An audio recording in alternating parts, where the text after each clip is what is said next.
తెలుగు రాష్ట్రాలు వర్షాలతో తడిసి ముద్దైపోతున్నాయి. బంగాళాఖాతంలో ఏర్పడ్డ అల్పపీడన ప్రభావంతో 2 రోజుల నుంచి భారీ వర్షాలు కురుస్తున్నాయి. అల్పపీడనం మరింత బలపడి వాయుగుండంగా మారింది. దీని ప్రభావంతో మరో 2 రోజులు భారీగా వర్షాలు కురిసే అవకాశం ఉందని అంటున్నారు వాతావరణ అధికారులు. వాయుగుండం ఈ రోజు రాత్రికి గోపాల్పూర్, పూరి మధ్య తీరం దాటే అవకాశం ఉందని తెలిపింది వాతావరణ శాఖ. భద్రాద్రి కొత్తగూడెం జిల్లాలో ఎడతెరిపి లేకుండా కురుస్తున్న వర్షాలతో సింగరేణి బొగ్గు ఉత్పత్తిపై ప్రభావం పడింది. మోటార్ల ద్వారా నీరు బయటకు పంపింగ్ చేస్తున్నా వర్షం ఇంకా కురుస్తూ ఉండడంతో బొగ్గు ఉత్పత్తికి అంతరాయం ఏర్పడుతోంది. భద్రాద్రి ఏజెన్సీ ప్రాంతాలలో వర్షాలతో వాగులు వంకలు పొంగి పొర్లుతుండడంతో గ్రామాల మధ్య రాకపోకలు నిలిచిపోయాయి.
శ్రీకాకుళం జిల్లాలో విస్తారంగా వర్షాలు కురుస్తుండటంతో నాగావళి నదిలో ప్రవాహం పెరుగుతోంది. నదీ ప్రవాహం పెరగడంతో తీర ప్రాంత పంట పొలాలు జలమయమయ్యాయి.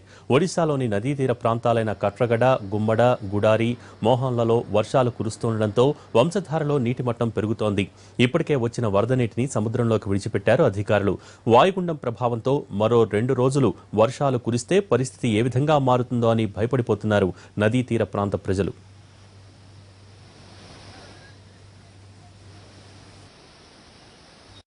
రెండు రోజులుగా హైదరాబాద్లో ఎడతెరిపి లేని వర్షం కురుస్తోంది. నగరం మొత్తం వర్షానికి తడి ముద్దయింది. అసలు ఈ రోజు సూర్యుడి జాడే లేకుండా పోయింది. ముసురుతో నగరమంతా చిత్తడిగా మారిపోయింది. భారీ వర్షాలకు కొన్ని లోతట్టు ప్రాంతాల్లోకి నీరు చేరింది. ఇటు హుస్సేన్ సాగర్ దాదాపు నిండింది. ఇక ట్రాఫిక్ హైదరాబాద్ వాసులకు నరకం చూపిస్తోంది. రోడ్లు నదుల్ని తలపించాయి. ఒకవైపు మెట్రో అడ్డంకులు, మరోవైపు వర్షపు నీరు. దీంతో వాహనాలు నత్తనడకన కదిలాయి. చాలా చోట్ల ట్రాఫిక్ జాములు ప్రజల సహనాన్ని పరీక్షిస్తున్నాయి.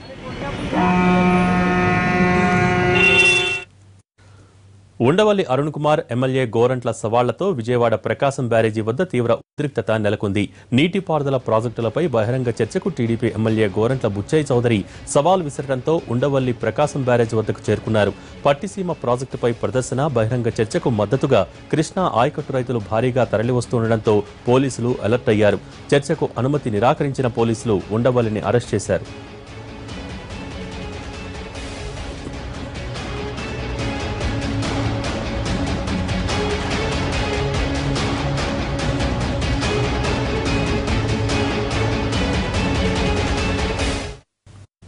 అటు గోరంట్ల బుచ్చయ్య చౌదరిని గన్నవరం సెంటర్లో పోలీసులు అరెస్ట్ చేశారు. బహిరంగ చర్చకు సిద్ధమన్న గోరంట్ల ఈ ఉదయం రాజమహేంద్రవరం అనుచర నేతలు, కార్యకర్తలతో కలిసి విజయవాడ బయలుదేరారు. అయితే చర్చకు అనుమతి లేదని ఫ్యాక్స్ ద్వారా తెలియజేసిన పోలీసులు మార్గమధ్యంలోనే గోరంట్లను అడ్డుకుని విజయవాడలోని పార్టీ కార్యాలయానికి పంపారు.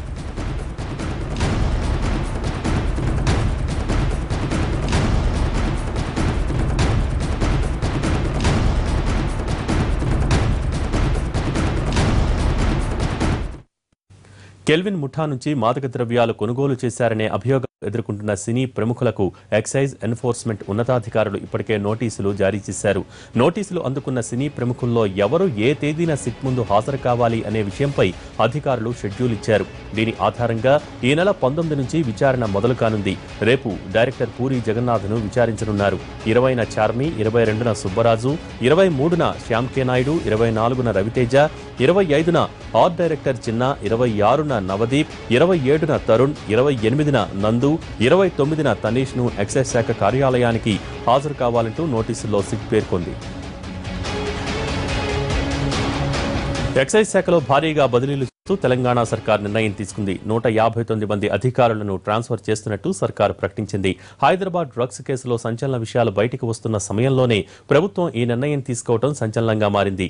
చాలా రోజుల నుంచి బదిలీలు లేకపోవడం, డ్రగ్స్ కేసు విషయంలో సీఎం సీరియస్ గా తీసుకోవడం ఈ ట్రాన్స్ఫర్లు జరిగినట్టు చెబుతున్నారు. ఎక్సైజ్ శాఖ ప్రక్షాళనే లక్ష్యంగా ఈ నిర్ణయం తీసుకున్నట్టు తెలుస్తోంది.